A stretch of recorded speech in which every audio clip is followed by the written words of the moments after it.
उपस्थित हैं माननीय श्री परांजलि, आप विश्व हिंदू परिषद के केंद्रीय महामंत्री हैं। दूसरा परिचय हमारे बीच में श्रीमान गणेश गुप्ता जी, आप हरियाणा प्रांत के माननीय प्रांत अध्यक्ष और केंद्रीय माननीय कोषाध्यक्ष हैं। आपका अपना व्यवसाय है, फरीदाबाद में रहते हैं, हम सब लोग उससे परिचित होंगे। मैं माननीय महामंत्री जी से निवेदन करता हूँ कि अपनी चर्चा प्रारंभ। पिछले 1.5-2 वर्षों से जो कोरोना महामारी का सारा वातावरण बना है, तो इस कारण से देश भर के कार्यकर्ता प्रत्यक्ष रूप से एकत्र नहीं आ पा रहे हैं और अभी भी वो वातावरण बना हुआ है और तीसरे लहर की संभावनाएं भी बनी हुई हैं और इसलिए कम संख्या में क्यों न हो मगर देश भर के प्रमुख कार्यकर्ता प्रत्यक्ष रूप से एकत्र आए और शेष लोग वर्चुअली ऑनलाइन इसके साथ जुड़ सके। इस स्वरूप में अभी फरीदाबाद में यह अपनी केंद्रीय प्रबंध समिति की और प्रन्यासी मंडल की बैठक निश्चित हुई है। वैसे तो प्रबंध समिति की बैठक वर्ष में 2 बार होती है, प्रन्यासी मंडल की 1 बार होती है। तो इसमें देश भर के लगभग 250-300 कार्यकर्ता एकत्र आते हैं। विश्व हिंदू परिषद का भारत के बाहर भी अनेक देशों में काम है, तो वहाँ के भी अपने प्रतिनिधि इसमें सहभागी होते हैं। तो अभी भारत के अंदर के और भारत के बाहर के भी सारे अपने कार्यकर्ता ये वर्चुअली ऑनलाइन इसके साथ सहभागी होंगे। तो कल सुबह से ये बैठक प्रारंभ होगी, परसों सायंकाल तक चलेगी। विश्व हिंदू परिषद को 2024 में 60 वर्ष पूर्ण होने वाले हैं और इसलिए वह उसका 60वीं पूर्ति वर्ष है। तो उसके संबंध में भी इस बैठक में चर्चा होगी कि संगठन का विस्तार, संगठन के ध्येय उद्दिष्टों को लेकर अगले 2-3 वर्षों में हमारी क्या कार्य योजना रहेगी, इसके बारे में हम यहाँ सोचेंगे। मतांतरण की समस्या ईसाई मिशनरियों द्वारा या अनेक ऐसे इस्लामिक जिहादी तत्व हैं, उनके माध्यम से भी देश भर में यह समस्या देशव्यापी ऐसी समस्या है और इसलिए मतांतरण की यह समस्या क्योंकि देशव्यापी है, तो इसके लिए क्या केंद्रीय कानून ला सकते हैं क्या, तो इसके बारे में चिंतन मंथन बहुत कानूनविदों के साथ बैठकर चल रहा है अभी भी। तो इस बैठक में भी इसके संबंध में चर्चा और एक प्रस्ताव लाने का हम प्रयत्न करेंगे। और साथ ही में मंदिर यह एक आस्था का विषय हिंदू समाज के लिए अनंत काल से रहा है और मंदिरों का प्रबंधन यह समाज ने ही करना चाहिए, विश्व हिंदू परिषद का आग्रह का विषय है। मगर देश के अनेक राज्यों में सरकारी कब्जे में ही बहुत सारे मंदिर हैं, बहुत बड़ी मात्रा में हैं।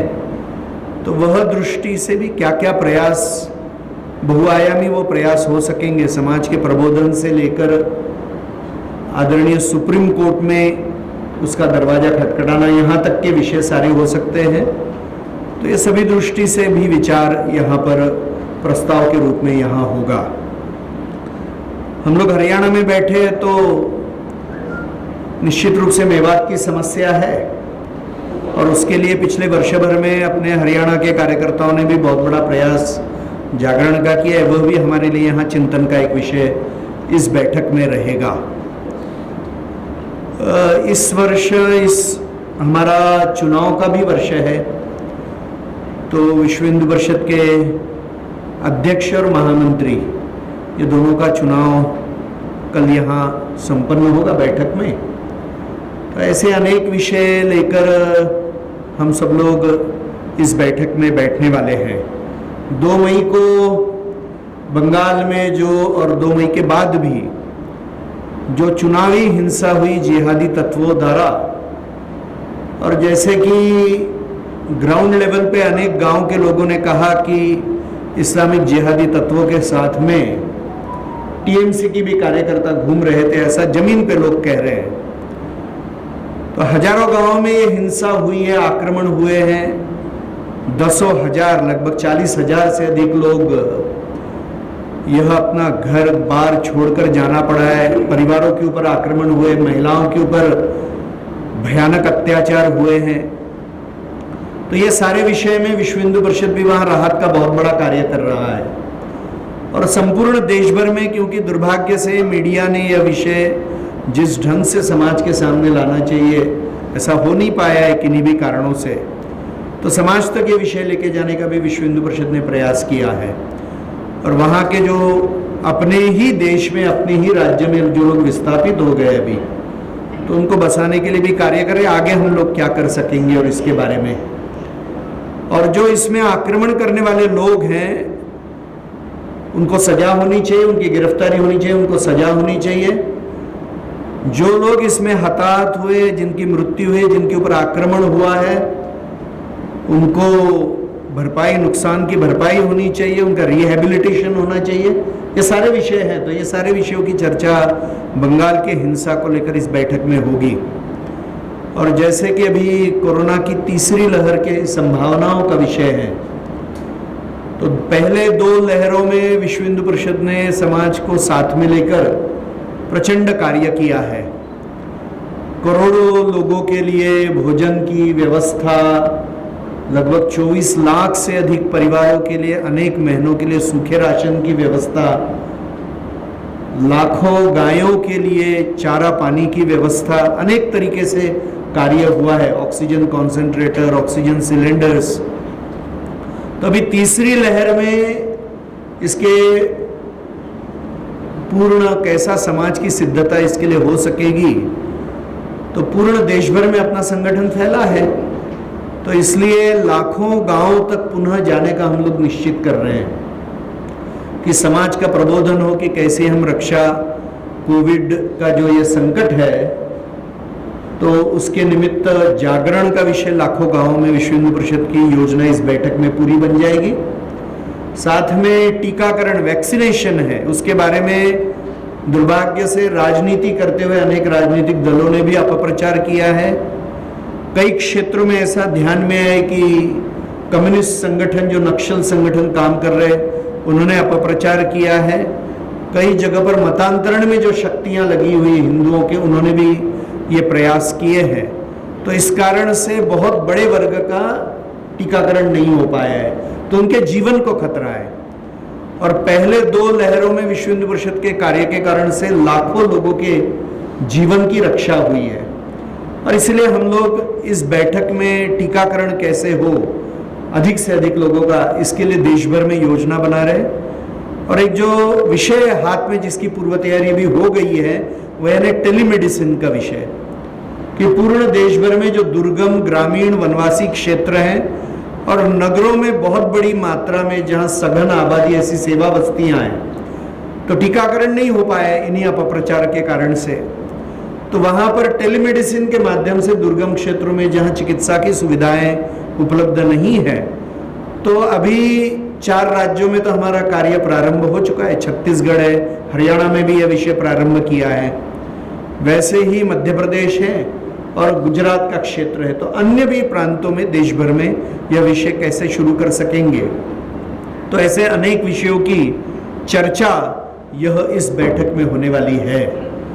तो ये सारा चिंतन कल सुबह से सारे प्रयास हमारे प्रारंभ हो जाएंगे। तो 17-18 की ये 2 दिन की बैठक है। तो इसकी जानकारी देने के लिए हम सब लोग यहाँ एकत्र आए। आपके मन में कोई इस संबंध में प्रश्न रहेंगे तो आप पूछ सकते हैं। मैं भारत टाइम से हूँ। मेरा सवाल ये है कि आपको सबसे ज़्यादा जो खतरा है वो मुस्लिम धर्म से है या अन्य धर्मों से भी खतरा है? देखिए, खतरा तो नहीं है, मगर वो गलत काम कर रहे हैं। हिंदू धर्म को कोई नष्ट नहीं कर सकता है, न कभी किया है, न कभी करेगा। किंतु जो असंवैधानिक गतिविधियां हो रही है और हिंदू समाज के ऊपर आक्रमण का विषय हो रहा है मतांतरण के प्रयास से, तो वह तो इस्लामिक तत्व भी कर रहे हैं और ईसाई मिशनरी भी कर रहे हैं। और ये दोनों का चिंतन ऐसा है कि वो पूर्ण विश्व को दो हिस्सों में बांट देते हैं, मुसलमान और काफिर, क्रिश्चियन और हीदन। तो इनका चिंतन ही समाज को बांटने का है, और इनका चिंतन के अनुसार दूसरे धर्म के अनुयायियों को धर्मांतरित करना ये उनके लिए बहुत बड़ा काम माना जाता है। हिंदू धर्म उस ढंग से सोचता नहीं है। अपना संविधान यह कहता है आर्टिकल 25 के अंतर्गत कि प्रलोभन देकर, झूठ बोलकर या किसी भी तरीके से ऐसे किसी का भी मतांतरण करना यह मान्य नहीं है। Secondly, public law and order, इसकी समस्याएं यदि मतांतरण कारण से हो रही होगी तो उसके लिए भी अनुमति अपने संविधान के अनुसार नहीं है। और मॉरली जिन बातों के बारे में यह गलत होता है तो उसके लिए अनुमति नहीं। तो ये सारी असंवैधानिक और गैर कानूनी बातें हो रही है, उसका तो किसी भी नागरिक ने यह विरोध करना ही चाहिए। और दूसरी बात कि जब हिंदू धर्म के ऊपर वह प्रत्यक्ष समाज के ऊपर आक्रमण कर रहे हैं तो हिंदू को स्वयं की रक्षा का अधिकार है, उसी अधिकार का हम प्रयोग कर रहे हैं। इसीलिए यह विषय लेकर यह कानून लाना चाहिए, इससे हमारा आग्रह है। एक सवाल ये है सर कि क्या कॉमन सिविल कोड पे कोई चर्चा होगी, और दूसरा जो पाकिस्तान से जो विस्थापित हजारों लोग जो हिंदुस्तान में हैं,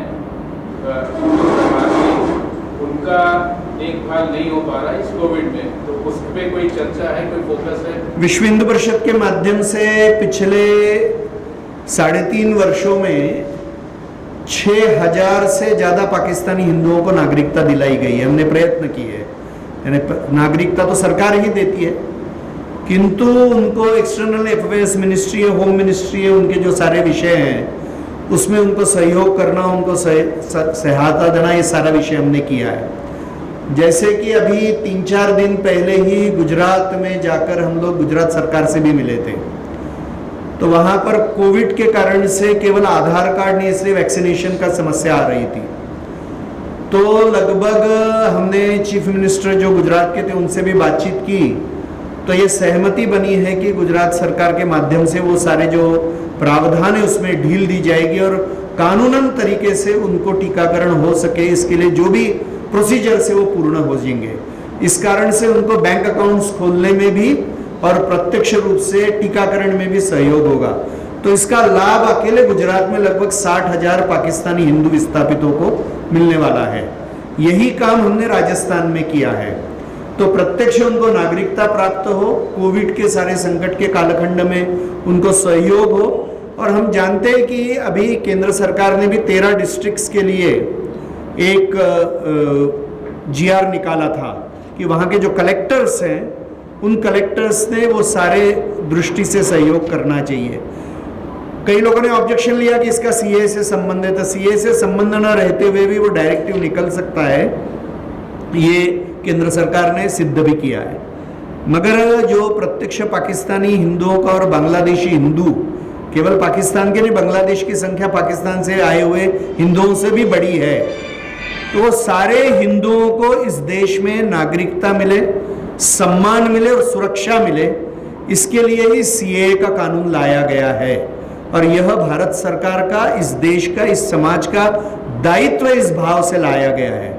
और इसलिए इस कानून का फायदा सभी ऐसे विस्थापित हिंदू जो पाकिस्तान और अफगानिस्तान और बांग्लादेश से आए उनको मिले, इसके लिए विश्व हिंदू परिषद पूर्णतः कमिटेड है। और जब भी सरकार अभी रूल्स इसके बना देगी, रूल्स फ्रेम होने हैं, तो वो फ्रेम होने के बाद में उनको नागरिकता मिले, इसके लिए हमने अभी से पूर्व तैयारी पूर्ण देश भर में प्रारंभ की है। पूर्ण देश भर में ये करोड़ों लोग हैं, तो इनके नाम ढूंढना, कहाँ पर ये रह रहे हैं, उनकी सूचियां बनाना और उनके प्रोसीजर जो भी होंगे कानूनन, उसको पूर्ण करने में उनको सहयोग करना, ये सारा काम विश्व हिंदू परिषद इन अ कमिटेड वे करेगा। एक सवाल ये है कि संघ प्रमुख ने अभी पीछे गाजियाबाद में जो वक्तव्य दिया, वो वक्तव्य आपके वक्तव्य से मेल नहीं खा रहा है। क्या जो संघ विचारधारा है वो अलग हो गई है विश्व हिंदू? मुझे लगता है कि इस तरह का मेल नहीं खा रहा है या इस तरह की बातें ये मीडिया के एक अमुक वर्ग कर रहा है। और परम पूजनीय सरसंघ चालक जी के वक्तव्य में का एकाध बिंदु पकड़कर उसको अलग ढंग से प्रस्तुत करने का प्रयत्न किया जा रहा है। पूर्ण वक्तव्य टोटल फ्रेमवर्क में लेंगे तो कुछ नया भी नहीं कहा है, कुछ अलग भी नहीं कहा है। जो लाइन हमारे विचारधारा की है वही योग्य ढंग से चल रही है। इन टोटल पर्सपेक्टिव वो विषय लेना चाहिए, टोटल भाषण के फ्रेमवर्क में लेना चाहिए।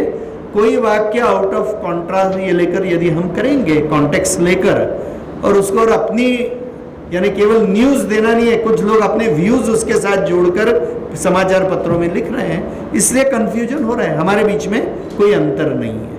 आपने मतांतरण की और धर्म परिवर्तन की बात हमने उसमें कही है जो यहाँ पर, लेकिन बड़ी संख्या में खबरें आ रही हैं पाकिस्तान में जिस तरह से हिंदुओं पर अत्याचार हो रहा है, उनका जबरदस्त धर्म परिवर्तन कराया जा रहा है, क्योंकि आपका अंतर्राष्ट्रीय संगठन है, उस बारे में क्या करें? विश्व हिंदू परिषद का संगठन पाकिस्तान में नहीं है, ये हमारा दुर्दैव है।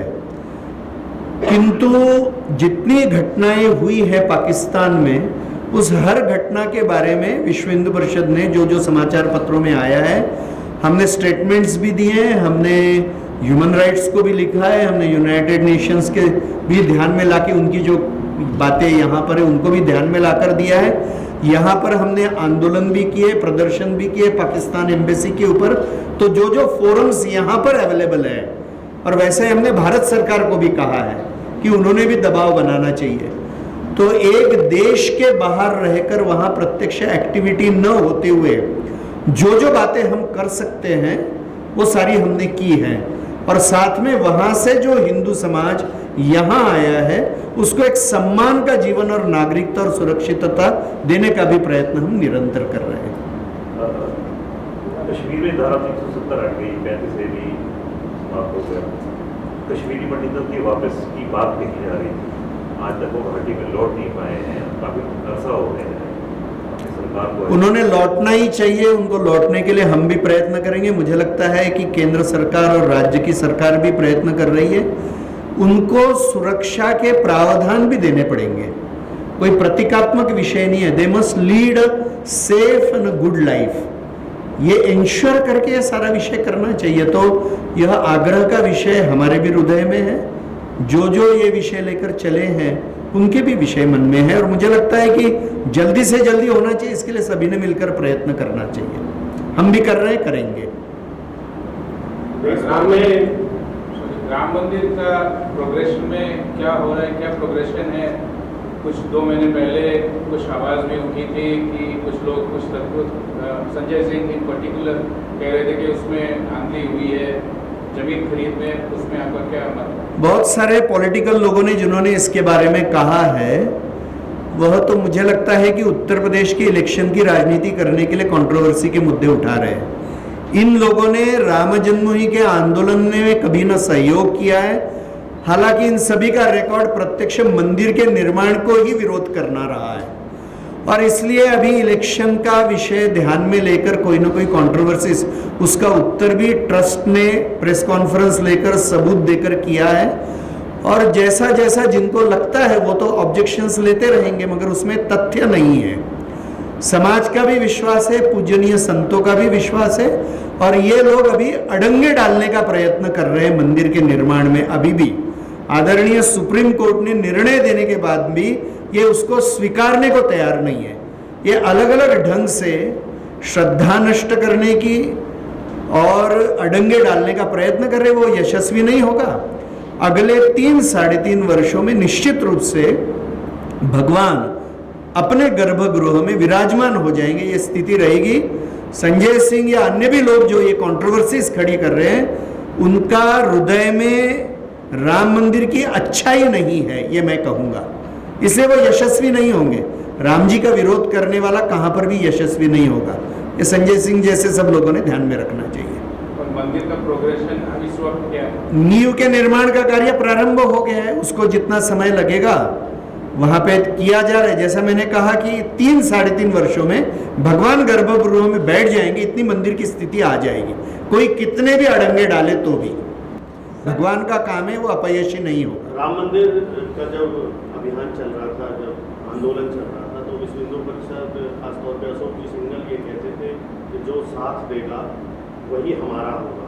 तो अब जिसने साथ दिया क्या उसका साथ देंगे आप?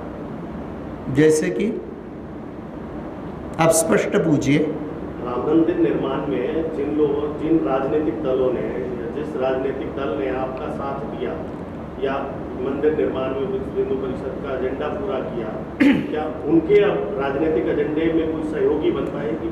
विश्व हिंदू परिषद तो राजनीतिक संगठन नहीं है, इसलिए इलेक्शन के प्रोसेस में हम हिस्सा नहीं लेते किसी के भी। किंतु विश्व हिंदू परिषद यह देशभक्त भी संगठन है, धर्मभक्त संगठन है। किसी भी राज्य में और देश के केंद्र में हम सदा चाहते कि हिंदुत्वनिष्ठ लोग ही सत्ता में बैठे। हिंदुत्व की निष्ठा राजनीति का नहीं विषय होना चाहिए। हिंदू हित ही राष्ट्र हित ये मानने वाले हम लोग हैं। हिंदू हित के विरुद्ध, हिंदू समाज के हित के विरुद्ध जो भी जाता है उसने सत्ता में नहीं आना चाहिए, ये हमारा मत है। और इसलिए इस देश की सत्ता में हिंदू हित को मानने वाले लोग ही बैठे। इसके लिए जो जो आवश्यक है वो विश्व हिंदू परिषद जागरण के माध्यम से करेगा, मगर विश्व हिंदू परिषद स्वयं राजनीति नहीं करेगा। विश्व हिंदू परिषद का नियम भी है कि विश्व हिंदू परिषद का पदाधिकारी यदि इलेक्शन के लिए खड़ा रहता है तो उसको पद छोड़ना पड़ता है, और कोई भी लोक प्रतिनिधि है तो वो विश्व हिंदू परिषद का पदाधिकारी नहीं बन सकता है। ये हमारा मान्यता है। मगर देश में क्योंकि ये पॉलिसी मेकर्स है, सत्ता में बैठने वाले, और हिंदू हित ही राष्ट्र हित है, इसलिए हिंदू हित विरोधी पॉलिसी मेकर नहीं बनना चाहिए। इसके लिए जो आवश्यक है वो जागरण हम करेंगे।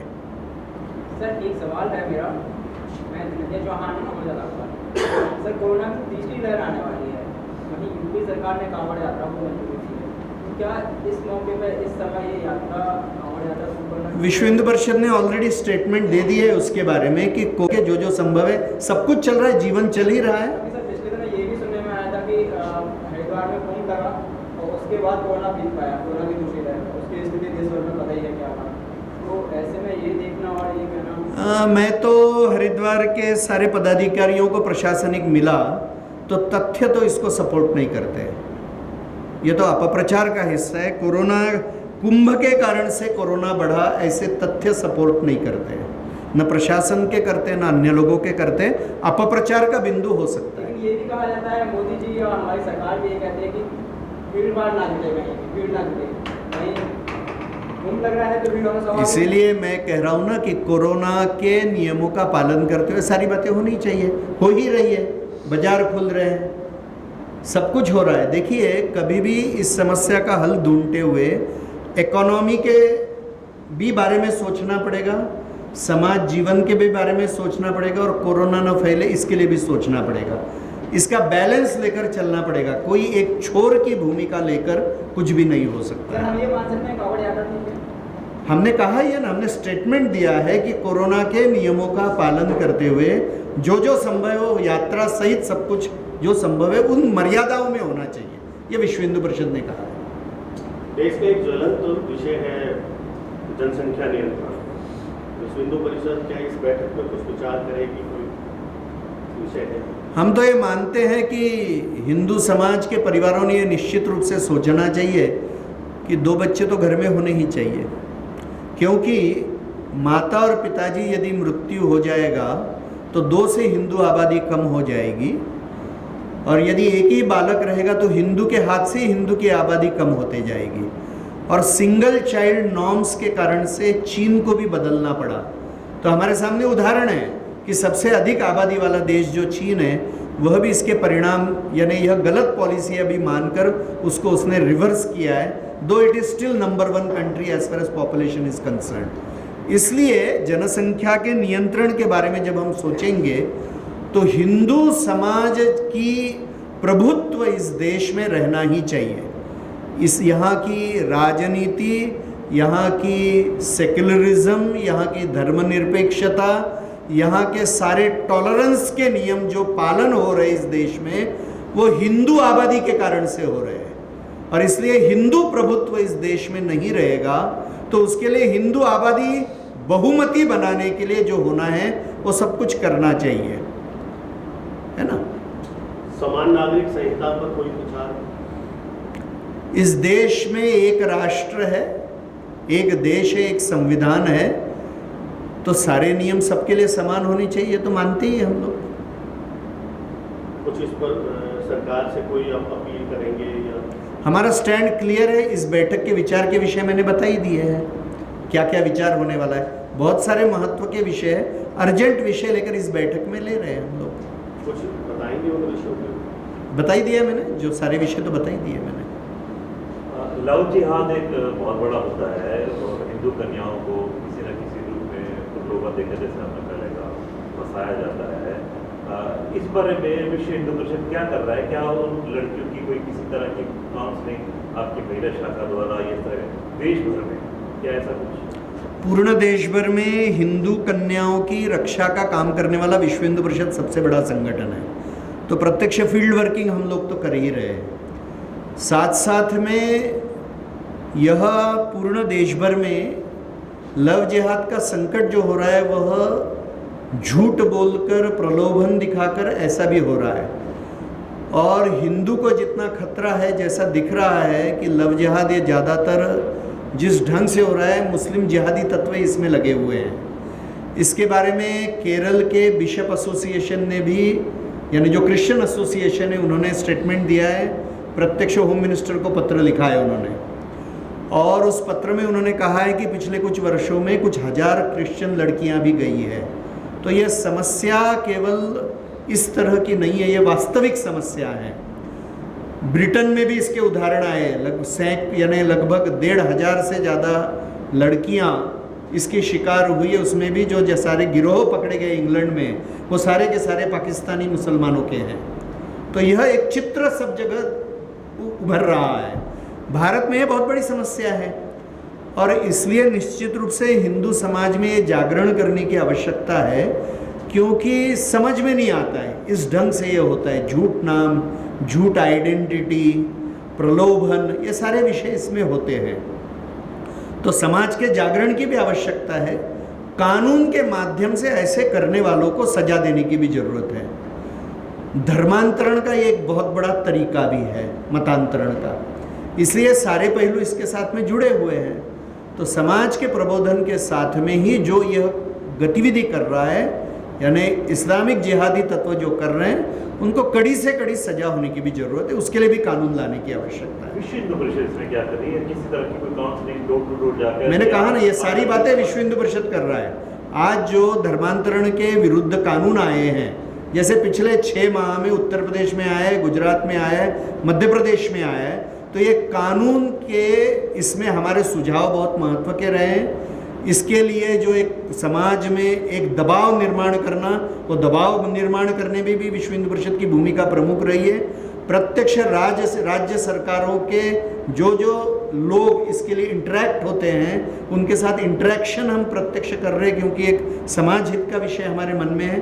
तो कानून बनाने की दृष्टि से ये प्रयोग कर रहे हैं। प्रत्यक्ष जो लड़कियां जा रही, उनको लाने में हम सबसे बड़े संगठन है, जैसा मैंने कहा है।